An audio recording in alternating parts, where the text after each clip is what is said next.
Welcome, everyone. We are so excited to have you for another Terrier Talk. It's going to be a good one.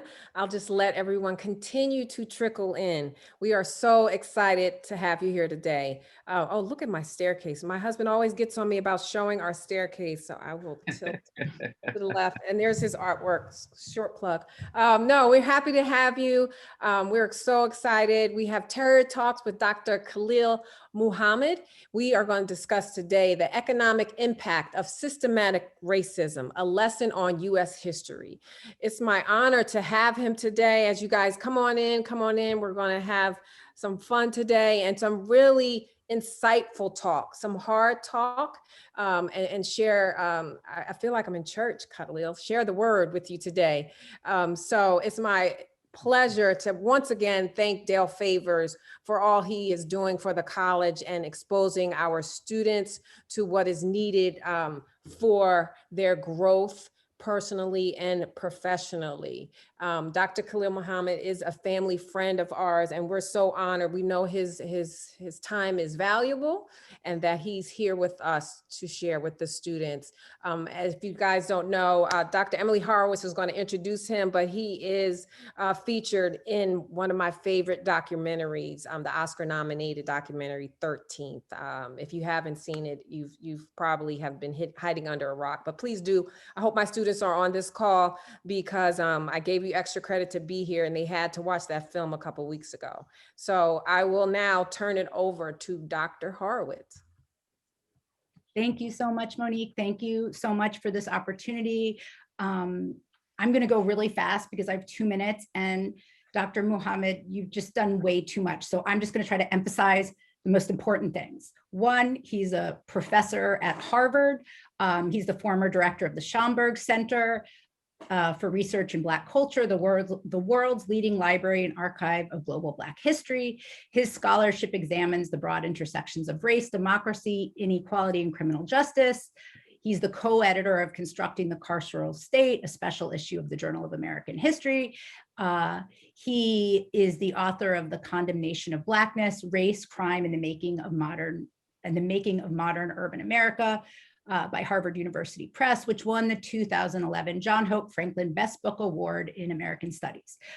His work has been featured in national print and broadcast media outlets. His book reviews in the New York Times are really amazing. They're way more than book reviews. I'll talk a little bit about one that's really important for sociologists in a minute. As Monique mentioned, he's appeared in the 13th, which all of our sociology and criminal justice students have seen in at least one class over the past few years. He holds 2 honorary doctorates and is on the boards of a number of organizations, too many to mention, but they include the Vera Institute of Justice and the Museum of Modern Art. He's an award-winning teacher in addition to all of this. He was born and raised on Chicago's South Side, graduated undergrad from the University of Pennsylvania with a BA in economics, and received his PhD in history from Rutgers. I just want to add that there's this amazing conversation you can find online between Dr. Muhammad and Bill Moyers, where they discuss the NYPD stop and frisk program, and Dr. Muhammad does the best job I've seen of completely annihilating this program. It's really hard to argue in favor of it after seeing him. He puts it in the context of the Black codes and demonstrates just really succinctly how it's essentially an updated version of an old and enduring form of surveillance and racial control. I run a post-prison program here at the college, so that's a particularly moving conversation for our students because it's directly impacted them in so many ways. So I urge all of you to watch it. Finally, I'm a sociologist, so I'd also like to mention my favorite book review of his is his 2016 review of Mitch Dunier's book, Ghetto. It's really the best summary of 20th century urban sociology that I've ever read. And I always assign this essay. It is amazing. You mentioned everything. Really nice defense of William Julius Wilson in there. And it's just a wonderful, wonderful piece. So thank you so much. Look, I only want 1 minute over. Thank you. Thank you, Professor Horowitz. Thank you. Oh, thank you very much, Dr. Horowitz. So I don't know where to go from here, brother. I mean, she said it all. I mean, that was I'm a fan, but that's taking it to another level, right? But look, there's a lot to talk about in so little time, but I appreciate as has been said, your presence with us, unbelievably important to have somebody that has been thinking about these issues really deeply. Right, it's one of the things I tell young people: you got to think deeply about these issues. You can't think too superficially, right? This is about going deep, right, and not staying on the surface. So I appreciate your presence. And one of the things we like to do is start not quite at the beginning. If we had an hour and a half, I started at the real beginning, right? I started you as a child, but really talk to us a little bit, especially for the young people. Let me frame it this way, right? You went to school, you started working at Deloitte, and then you pivoted in your life, right? And you decided to become a historian. So talk to us a little bit about that trajectory. I mean, how does history become, right, so necessary to your life, that you actually pivot and you do the work you've done, and now full stage commitment to it? So this is a really great question, because it is such a part of my DNA, in terms of how I think about my place in the world. And I know for college students, that's such an important moment in your life when you're really trying to find your footing and trying to make sense of, everything that seems so uncertain in front of you. So let me say, in the 1980s, and President Martinez, you certainly understand this just as well as anybody, we were living through a period of significant politicization against Black and brown bodies. And we know this now looking back as the war on drugs, the war on crime, the period of mass incarceration as it was building up. But, by 1985, I was a freshman in high school. By 1989, I was a freshman in college. And I got to college sort of having grown up in a somewhat integrated community, mostly middle class. I didn't quite know what to make of my own racial identity. And yet I found myself on the cusp of a real crisis in America that was defined by the beating of a young Black man named Rodney King. And of course, older people listening to this conversation know exactly who Rodney King is. But for the students there, Rodney King was the Trayvon Martin of my generation, the Michael Brown of my generation. He was a 20-something Black man who was beaten nearly to an inch of his life on the side of the highway in California. It was caught on videotape. It was the first moment when police brutality was literally caught on video and went viral.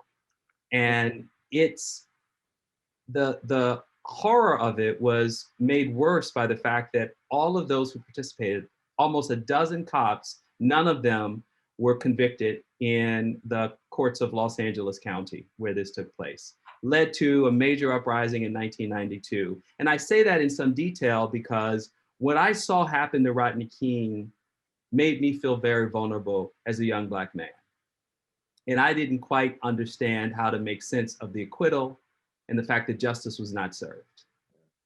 It's also true that I was going to college at a time where a lot of white conservative students were attacking Black and brown students as being undeserving of going to, in my case, I was going to an elite Ivy League school. But this was true on campuses all over the place, public schools and private schools.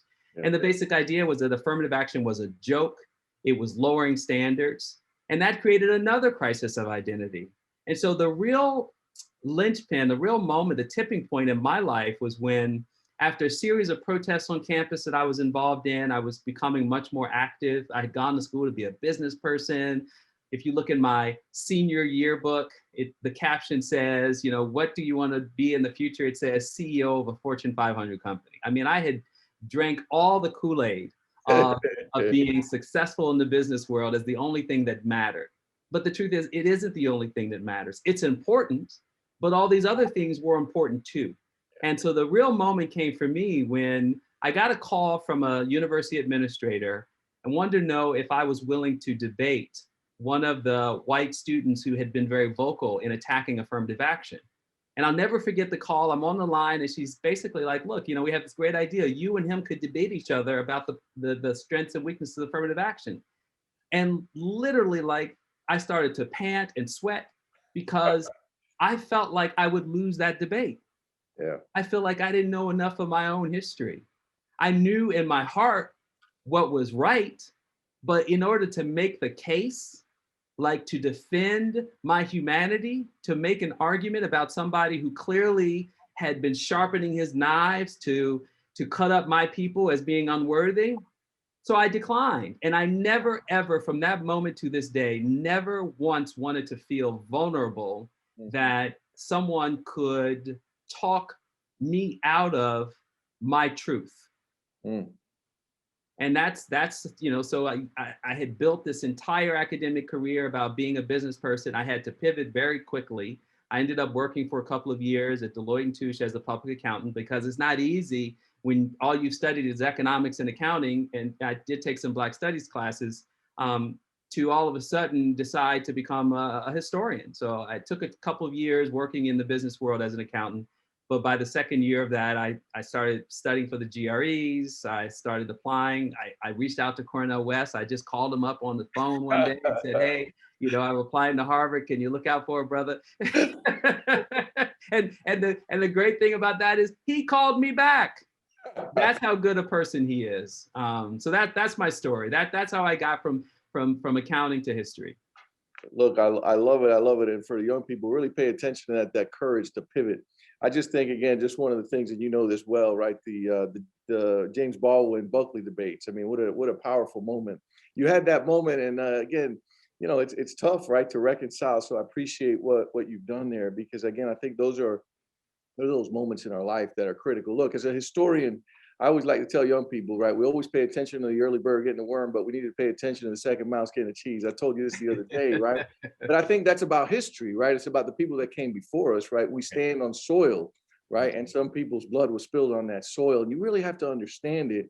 And one of the things that I just want you to share, some of those nuggets that sometimes we miss, right? Those manicured stories that we actually don't know about. Are there, I know you could do this for a long time, but maybe just a couple of those little, you didn't know this, did you? Right? Just a couple of those things, so people can understand how those narratives are sometimes whitewashed. Yeah. So I'll give two quick ones. So the two most famous African Americans, according to people who asked this question, to school age children, that is kids in middle school and high school, who are the most famous Americans? Many of them will name Abraham Lincoln, and they'll name other presidents, but the two non-presidents they name are Rosa Parks and Martin Luther King. And for obvious reasons, Rosa Parks and Martin Luther King are two heroes of the civil rights era, who are easy to celebrate in the way that Americans try to claim the civil rights movement as something that everybody was involved in, which of course could not have been further from the truth. Okay, so that's number one. Number two is, if we look closely at Rosa Parks, there's a couple things to note. Now, most, again, school-age children learn that she was a civil rights activist. She sat down on a bus when she wasn't supposed to in the whites-only section, and that led to the Montgomery bus boycott in 1955, which eventually ended segregation in that city and spread like wildfire elsewhere. But here's the thing. Rosa Parks was already part of an active community of civil rights activists, of women like Joanne Robinson, which is a lesser known name, an organization called the Montgomery Improvement Association, as well as a local chapter of the NAACP. And the thing about it is, they all were coordinating to wait for a moment to do this. So this was not a tired day where a Black seamstress like Rosa Parks decided that her feet hurt and that she, was going to break the segregation rules. This was all a coordinated strategy, and it was just the right moment and the right time to execute it. The other thing is, Rosa Parks is often positioned as kind of meek and quiet and respectable in a way that we ought to model ourselves so that we can be dignified when we demand justice. But it turns out Rosa Parks had come of age in Alabama at a time where Black women were not only being subject to the kind of racism and discrimination that we recognize today, but also sexual violence. White men routinely raped Black women in the South without accountability. And she was raised by a grandfather who believed in armed self-defense and sat by his home door with his rifle on his knee regularly as a way of being prepared in instances where they were on high alert for racial violence. So it's important to recognize that people don't fit into these neat categories, these nice boxes of being, humble supplicants for the possibility that white people will one day do right by them. But in fact, that she's well-trained, well committed, and understood that sexual violence was as much a problem as racial violence. Mhm. Last thing I'll mention is of Dr. King. A lot of us learned that Dr. King was more radical near the end of his life, and people have heard speeches that he gave near the end talking about his opposition to the Vietnam War, to his commitment to ending poverty in America, and of course his focus on racism even after the Civil Rights Movement. But I love to tell this story because Dr. King didn't become radical at the end of his life. He had always been radical. And in fact, he used moderation as a tactic, as a strategy, because he thought that to use a kind of moral argument in the service of the Constitution and Christian beliefs, that would be enough. Well, just to give the evidence that he was always radical, in 1952, his wife, Coretta, writes him a letter where she basically says to him, I'm sorry, I'm getting it backwards. He writes her a letter where he thanks her for sharing with him this socialist book written by a man named Edward Bellamy. Now, some of you who are English students might have read Looking Backward. It's utopian fiction published in 1887. And there in this letter, he thanks her for pointing this book to him and also says to her, I'm not a capitalist like my father. I believe that people's needs should come before the things in their lives. And so it's a moment where he is coming into a consciousness about socialism as an idea that is better suited to the kinds of justice that we need in the world.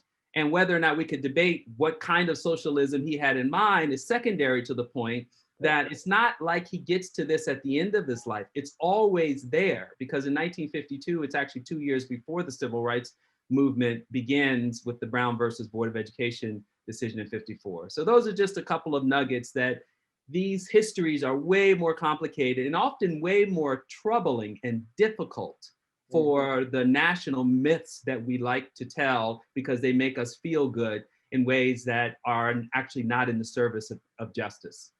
Yeah, so I like that. I mean, it's a powerful thing, right? I mean, people are telling stories for reasons, right? We all do that, right? We tell our own stories in particular ways, right? So we disguise certain things and we elevate other things. So important. Look, and I want to pivot a little bit, start pivoting to some issues, right? We're talking about systemic racism in a broad sense.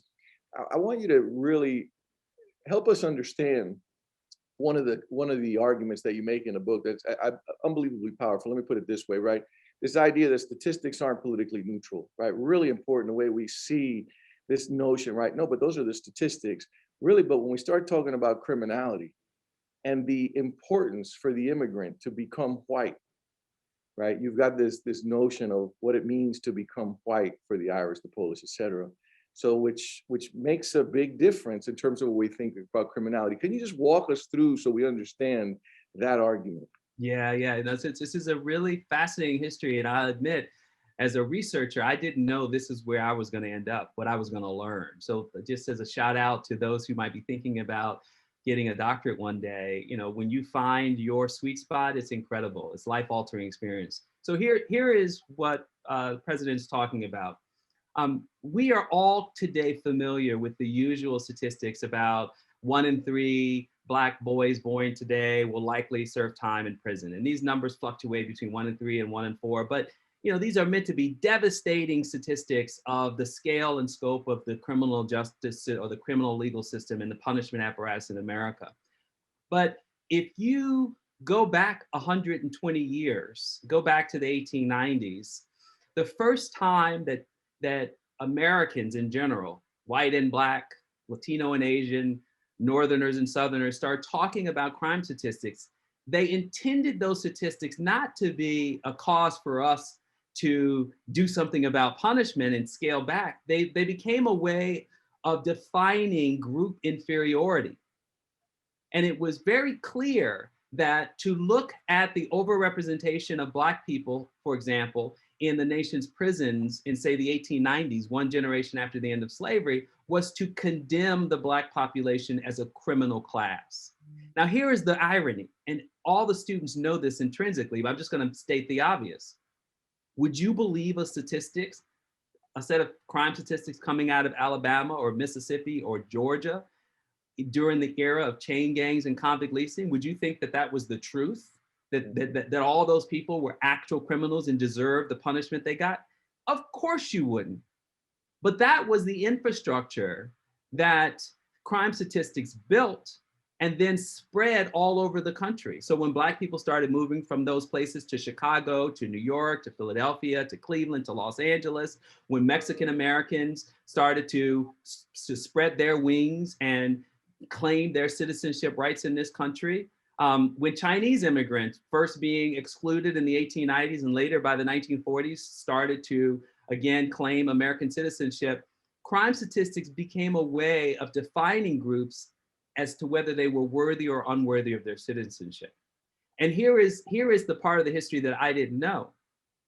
Because many of us have some vague sense that once upon a time, a long time ago, the Irish and the Italians were considered inferior whites and that they were dangerous. And whether you've seen the Godfather trilogy or whether you've seen The Sopranos on HBO or seen some other depiction and Goodfellas on television of the Italian mob stories, it is true that in the 1890s and 1900s and the turn of the 20th century, a lot of European immigrants were considered also dangerous criminal groups.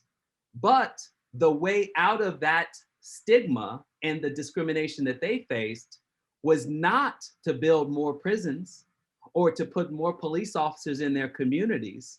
The way out of that problem was to invest in their citizenship, to protect their citizenship, to give them more on-ramps to economic opportunity in their communities. And that's exactly what happened. So much so that reformers started to jettison or to get rid of the language of crime statistics altogether and to define them. This is one of my favorite quotes from the book, Americans in process. It's like really, it's so perfectly poetic for what they were trying to do for these people. And the same liberals, often reformers, who defined European, Italians or Irish immigrants, the kind of folks in New York City, right, with Giuliani on one hand, or Bill Bratton on the other, the Irish, Italian, you know, they're still with us, right? They did just the opposite for Black folks. They doubled down on the stigma. They doubled down on the segregation. They doubled down on what I call criminalization, which is basically to ascribe, or that is to call an entire group of people criminals. And that's what Stop and Frisk was all about. What happens in 2000, 2010, 2000, up until the end when the federal lawsuit happened. It was all about ascribing to entire communities that everybody that lives in that community is a suspect and might as well be a criminal, because if they're not a criminal today, they're going to be a criminal tomorrow. Yeah, powerful. I mean, that's incredible. And I always think about it. I want you to riff on this notion of pronouns, right?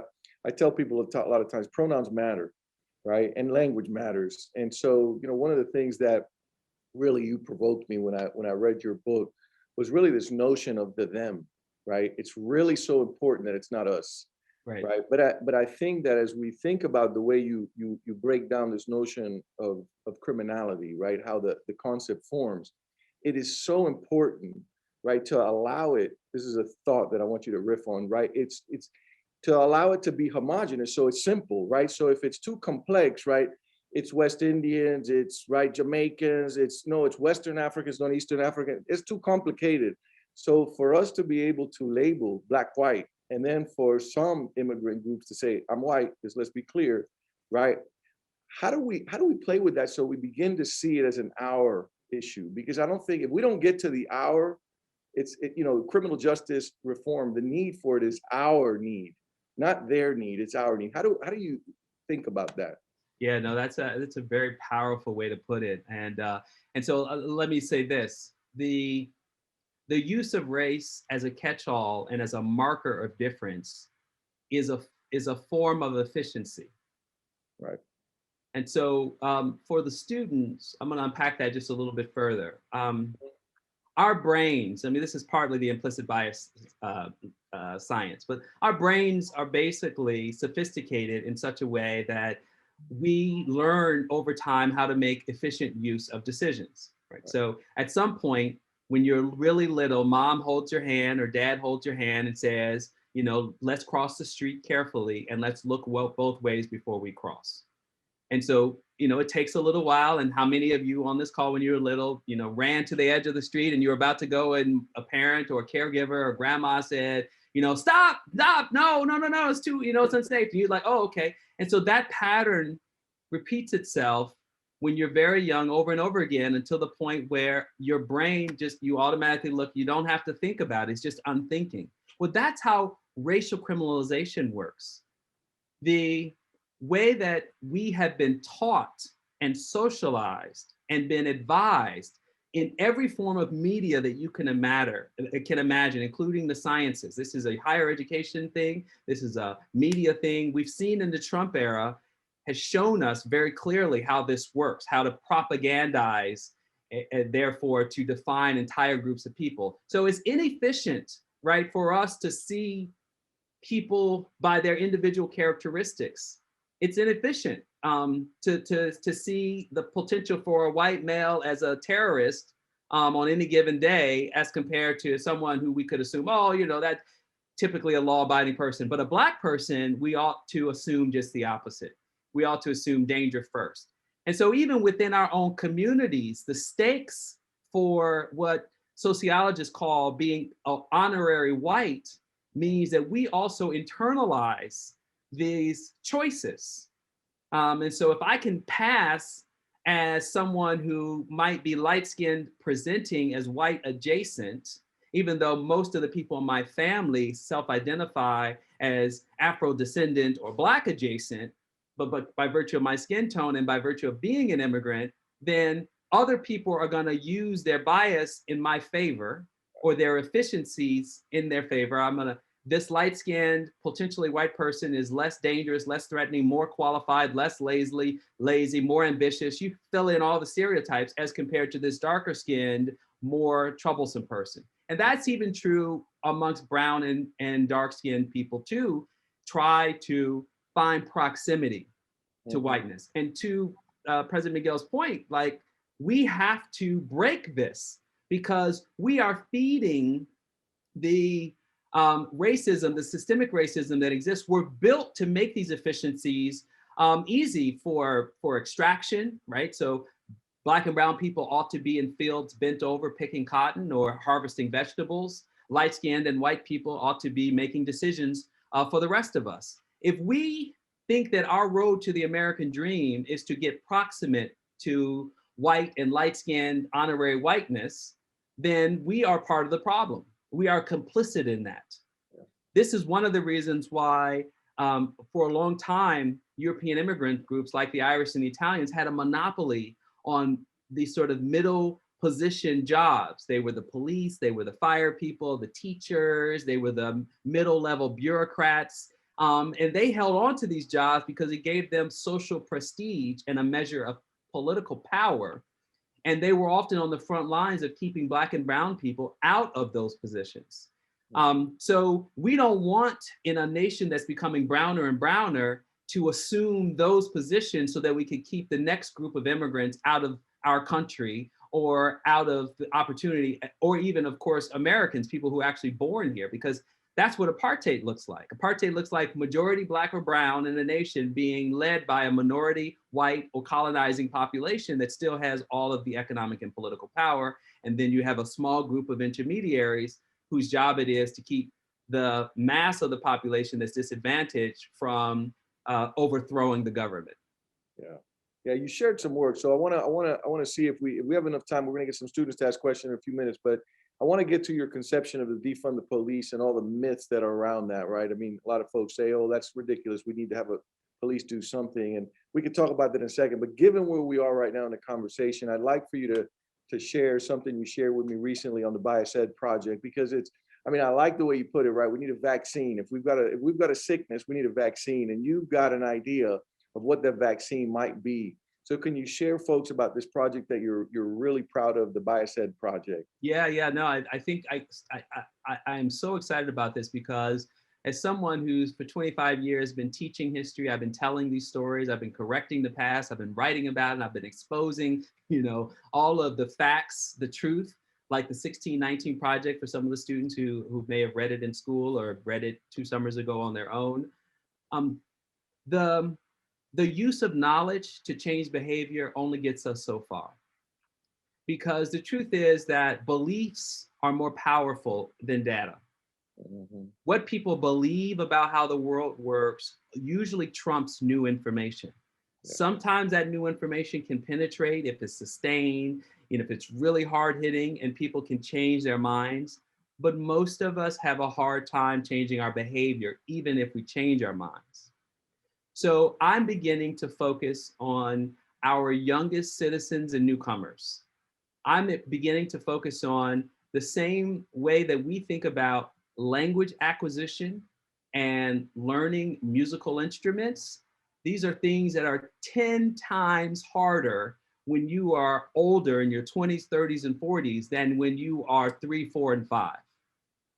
So we need to think of understanding the problem of bias, whether it is xenophobic, anti-immigrant, whether it is racist from anti-Asian to anti-Black to anti-Latinx, whether it is sexism or homophobia, whether it is against trans or LGBTQ. We can't wait till someone's in high school to begin to teach them how not to discriminate based on perceived difference and deficiency. We need to teach children very young. And I think of that as a social vaccine. Just like many of us are beginning in our families to get the vaccine against COVID-19, the virus of racism and discrimination is inevitable in our society. It is built into the environment. And so we need to protect ourselves and our children at very young ages from this by exposing them to the problem itself. So rather than assuming that 3 and 4 and 5-year-olds ought to be colorblind and we just need to protect their innocence, no, we need to give them a little droplet, right? Like almost like a nasal spray, just like spray it in the air where you begin to teach them about how bias works. Because here's the thing, every parent of every small child knows that children learn very quickly how to hoard, how to decide why someone else shouldn't have something because they want more of the thing, whether it's a scoop of ice cream or a piece of cake. Like, no, I want mine and yours. And so they will begin to take their instincts and extrapolate them onto society, where they will say, well, most of the people who do the caregiving in society, from healthcare workers to the grocery store workers to the delivery people, are Black and brown. They're here to serve me. They're here to serve my interests. And most of the people who make decisions and who are on the other side of those transactions look like me. I'm white. And so I'm in charge. And there's like gazillions of research studies to point this out. So to your question, we have to now do something about it. We can't just let it linger in academic studies. We've got to build better people at very young ages. Yeah, I appreciate that. And one of the things that we push here, again, I think we're trying to do, however perfectly we're all trying to do this work. And I tell folks this all the time. You have to be educated today, and I think it's one of the pieces you're pushing at, right? In as diverse environment as possible.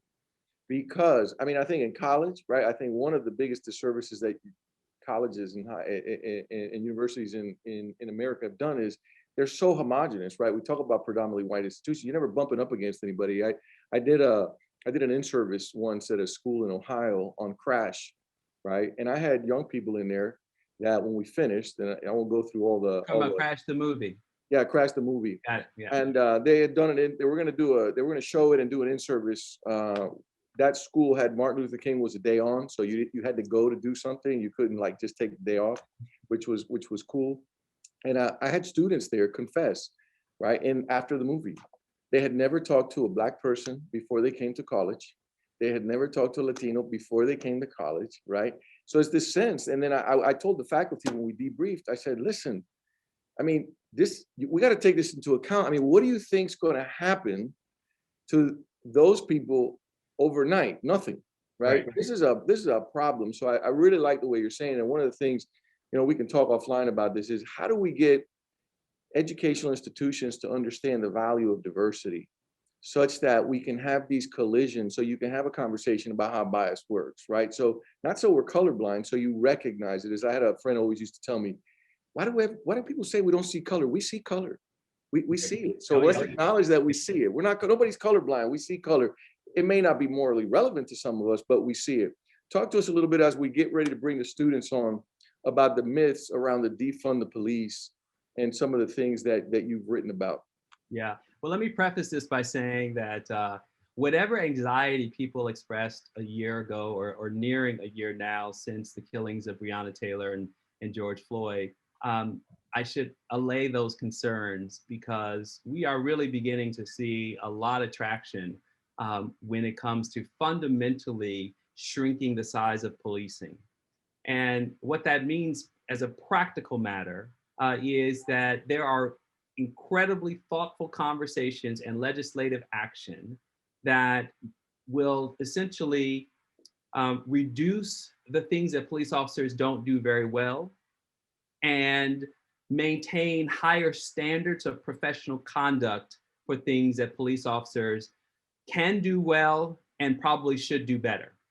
Now, let me be very specific because none of this at this point is rocket science, but I will say in full disclosure, I'm working with a group of scientists and experts at the national academies where we are hearing from, we're getting testimony from all over the country.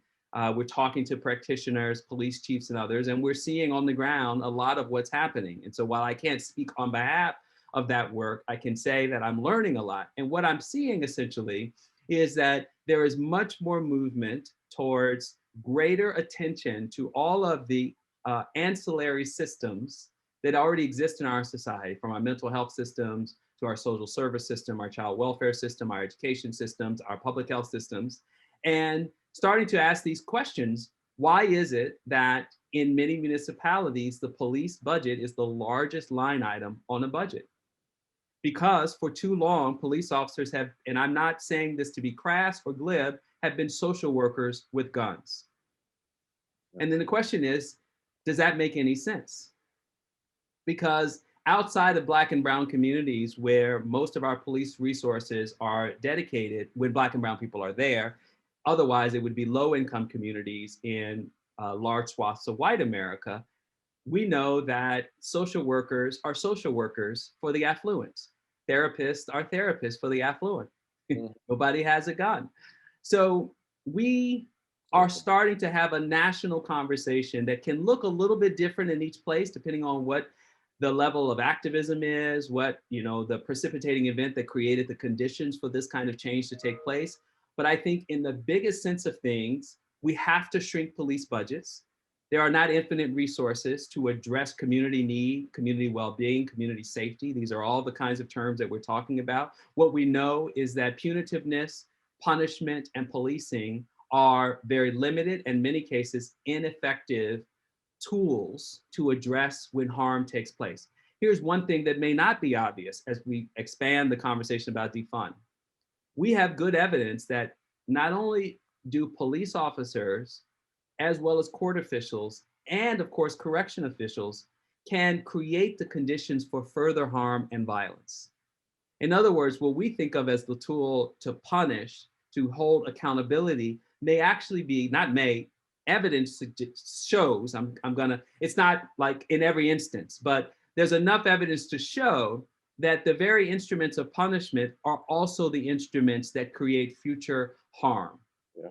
So we want to limit harm through other accountability measures before additional harm takes place. It's kind of like the old saying, violence begats violence. Yeah. If you abuse a child, you are likely raising an abuser. So what does it mean when the state is chronically abusive, particularly for innocent people in the name of crime prevention? We are creating the conditions for future abuse to occur by those same individuals.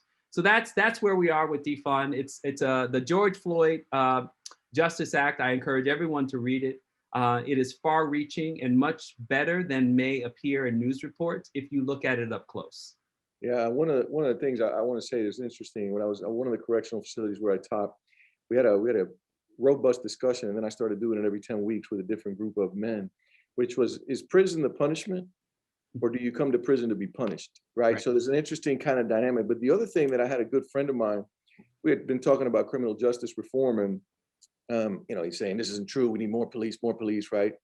And then he calls me up one day and he basically says, do you know that if my daughter threatens to harm herself, I'm supposed to call 911? I go, yeah, and I know where this is going. I said, but our daughter psychiatrist said this. But do you know who comes? I go, yeah, the police. He says, but I don't want the police to show up if my daughter's suicidal. I Right. go, but that's part of the issue, Right. right? That you're putting police officers that are trained to do A, you're asking them to do, Z. That's not what they're trained to do. They might escalate a situation because that's not their training. So how do we begin to think about it comprehensively? I appreciate your time. I've got Maggie Martini on, and she's going to bring on some students to ask you some questions. There you are. All right, thank you. Definitely. Thank you so much. Thank you, President Miguel Martinez Saenz, and thank you, Dr. Khalil, for everything. I can definitely see why Dr. Horowitz was excited in her introduction now, if I didn't know before. But we do have a few students. So our first student that we're going to bring up to ask a question is Anaya Yetman. Hello, I'm Anaya. I'm a junior studying psychology.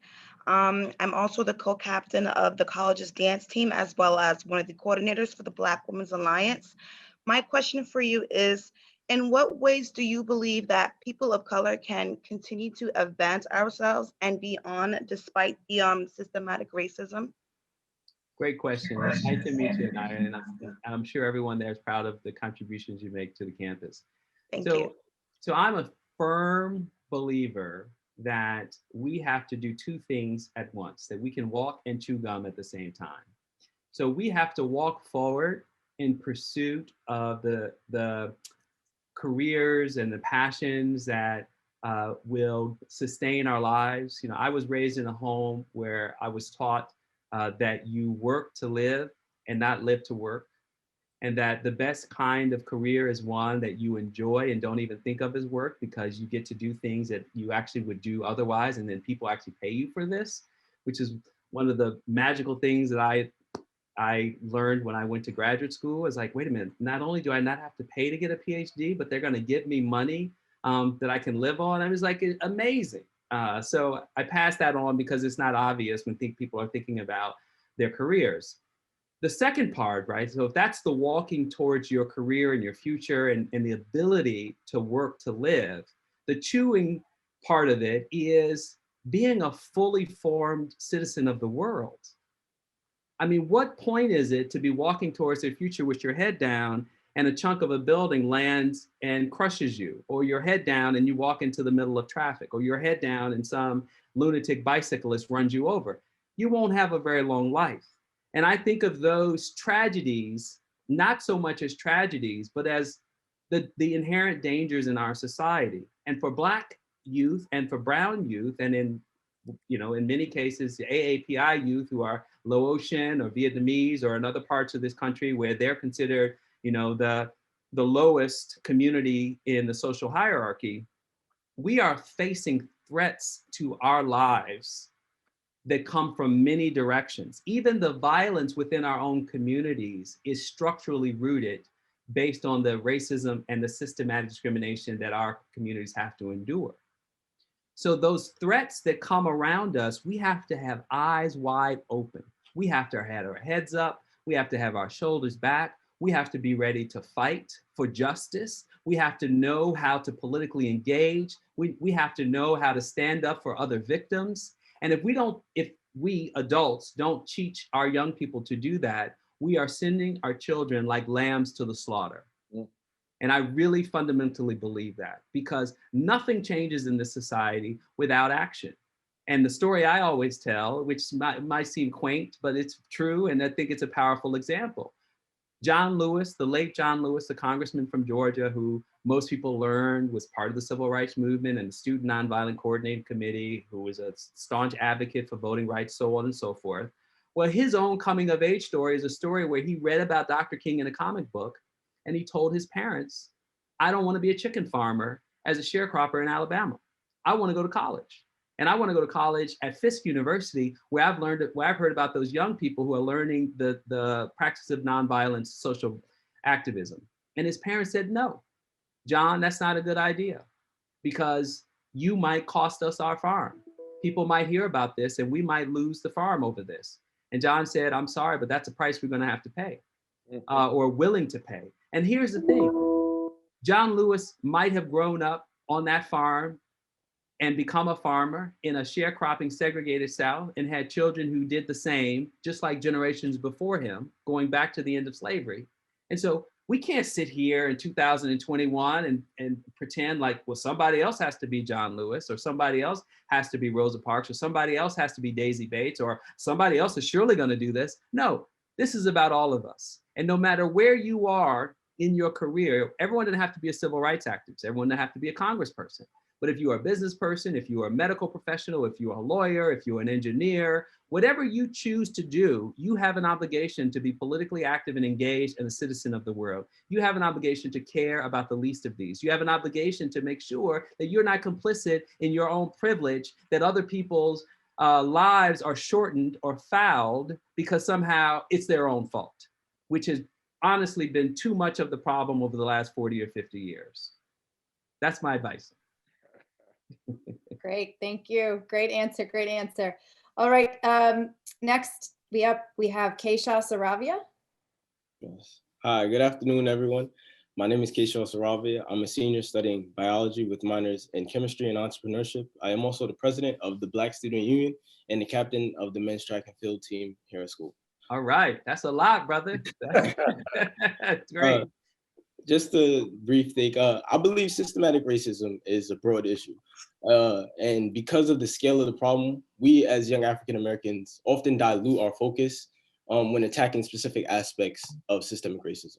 Dr. Muhammad, my question for you is, in your opinion, what specific areas should my generation look to focus on for change and why? Yeah, well, you're asking me a loaded question because I've already suggested to you that we ought to double down on very young people. I mean, if I could put together an army of advocates to pursue what I'm calling universal bias education, so that in every school, so I don't know, Keshav, if you have, very young siblings, but, even someone at your age in college is already on the cusp of not being able to change the way you see the world. The beautiful thing about college is it's an opportunity. It's like the last moment when your brain is open wide enough, right? The science on this is like up to 24, the brain is still hardwiring itself. The neurons are still solidifying connections. And so college is an amazing period to figure things out, to learn new things, and to reverse course or to set out in a new direction. But most people don't go to college. I mean, and I don't say that as a Black thing, most Americans don't go to college. And so the majority of the population doesn't get that experience, and most of it doesn't finish that experience. So of course we want universal college going, absolutely. I'm not critiquing and suggesting that some people shouldn't go to college, but the fact is that we are banking on building a society around the possibility that most people won't even have this chance. So what I would say is be part of opportunities to mentor and educate young people about political education. We talk a lot about education as this kind of blank box, but a lot of people know that education is a tool of liberation in one instance and a tool of oppression in another. The reason why we started with compulsory public education in the first place was because elites decided that between the immigrants from Europe and the Black folks from the South, they needed some basic literacy so that they would be able to use the tools of industrialization in the factories in order for the big shots to make money. They weren't interested in education so that every Irish immigrant or every Black Southerner or every Mexican American or Chinese immigrant would be able to run a company one day. That wasn't the point of the education system. That's why college was set aside for their sons and daughters and not ours. That's why we have independent private schools all over New York City and elsewhere that provide the kinds of resources to people that are just unbelievable. And then we claim to live in a meritocracy. So the dirty little secret about our education system is that most of us are being educated to take orders from somebody else who doesn't look like us. And unfortunately, we also have well-educated Black folks who co-sign on this. So I need you to focus on taking your experience, your leadership capacity, and inspiring other young people to care about what justice looks like. because being a well-educated person is not just about a career and making money. It is also about having a stake in the community you live in so that justice lives and breathes in that community. That to me is the most important word. And that can look like very different things across different spaces depending on what your particular talent and interests are. Your own president is spending a lot of time behind prison bars because what he wants to do with those young men when they come out is help them be part of changing the circumstances that make prison a socializing experience and not the exception to the rule. Fantastic. Thank you, Keisha. I know we're running out of time, but I have one quick great thing that came up in the chat and I just want to mention it. I want to see if you can just touch on maybe the top aspect of this, but the question was, how as students can we drive activism against the rising injustice faced by underrepresented populations? If you have one key point, what can our students focus on? Pull your resources together, petition, send money, show up at demonstrations. Those are really the three ways to do this. These are not complicated modes of engagement. There's protest, there's support, financial support, and there's petitioning.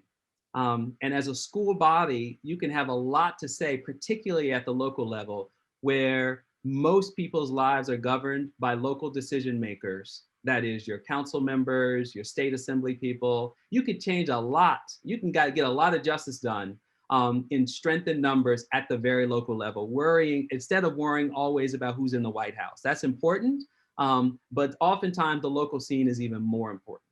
Mm-hmm. Great. Thank you. Thank you so much. All right, so we are going to bring up Lena Beasley to close us out. Before we do, I just want to let you know we've received a number of text messages from people that say this is fantastic. They're loving us. They know you. Mateo Green, who I believe you know, is on a soccer Yes, scholarship that's here. my He says hello. nephew. Yeah, Yes. he says hello. So, all right, Lena, if you want to close us out.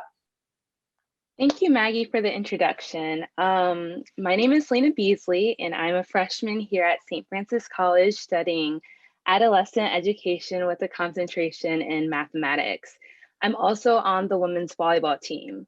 Dr. Muhammad, I was highly fascinated by the information you shared with us today about systemic racism and how it has and still is affecting our society.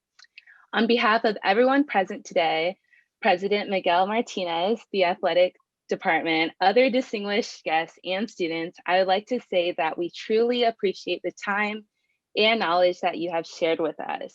We wish you all the best this year. Thank you. Thank you. That's very kind. I've enjoyed my time and very honored to be able to spend an hour with the campus. Thank you, brother. I got to say thank you. You know what I want to do? Another thing, I know we're closing out, but another thing that I want you to riff on, because you've got a national audience. I mean, we got to get away from this melting pot idea, because the melting pot for me is like a process of assimilation. We got to think about this place as a tapestry. So how do we get that metaphor right now embedded in the human psyche, right? It's a tapestry, it's a mosaic. Right? We are allowed to be individuals, and that's what makes it beautiful. As opposed to, I always thought when they said melting pot, I'm like, what does that mean? You drop me in a soup, right? And then my characteristics disappear, right? Then you put me in a blender and make it even worse, right? So how do we begin to think about that metaphor? Yeah, no, I think it's a great point. I think we have to call it out, because the air we breathe, the assumptions we make, the institutional norms that we're accustomed to are all assimilation norms. I mean, this is where I think, the campus reading, Ibram Kendi's work, it could be very helpful, because he's very clear about these ways that assimilation is another form of racism. Because the truth is that we are living in this country and in many other parts with the legacy of settler colonialism. And the beauty about history, I mean, this will be my parting thought and a plug for the past. People were real clear about what their intentions were. And their intentions were not diversity, they were not equity, they were not inclusion and belonging, they were domination. And the domination that was not only articulated, but justified with science is not that old. The only thing that's relatively new is a new way to hide it. And so we don't want our children to be assimilating into domination norms. My metaphor for this is, if you are first at somebody's table, whether it's in a company or a nonprofit or a public agency or somewhere, because there are still a whole lot of firsts, especially for the women of color in this community. There'll be a whole lot of firsts. And so think of it this way. If you're the first invited to the table of domination and you don't change who's on the menu, then you are part of the problem, right? You want to literally, as a friend of mine said, who works at Brown University, he's like, his job at Brown University is to rip down the gates. Because the gates have only ever been used to maintain the exclusionary traditions. The fact that they let in a few people only reinforces and fortifies the lie that the institution is exactly opening. No, the institution is like, we need a few Black and brown faces so that it looks like we're inclusive, but otherwise business as usual. Yeah. Yeah. Thank you again, brother. It's just great to see you. Great to be with you. I appreciate you pouring into our students, and we look forward to having you back. Thank you. Hey, Mateo. Yes, he wanted to say hello. Say hello. My question was, how does colorism affect how Black people view each other systemically, and how we could fix that? Yeah.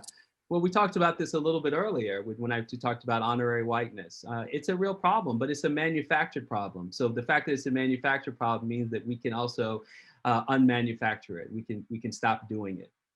We can't think of this as a zero-sum individual game where I got mine, you get yours, which is really what colorism is about. It's about finding ways to say some people are unworthy, undeserving, and it's another form of efficiency. If race is an efficiency that says Black people in general can't do X, Y, and Z, colorism is another expression of that within the community. And so you literally have to live in the truth of your own commitment to justice. And if you can do that as an individual, then colorism will not be a problem, because you will not be looking for reasons to discriminate against people, to put down people. And if you share that with the youngest in our community, they will not grow up to behave in that ways. So this is always a both and. It's about what we do as individuals. It's also what we pass on to the youngest people in our lives. Thank you. Thank you both. That was great. Dr. Miguel, Dr. Khalil, it's such a pleasure. Thanks for squeezing in your nephew's question there. We're so happy to see him. And thank you to all the students in the St. Francis community. But Dr. Khalil, your time is so valuable and we appreciate you. And we look forward to having you on campus. See, I put him on the spot, Dr. Miguel. I love that. I love that.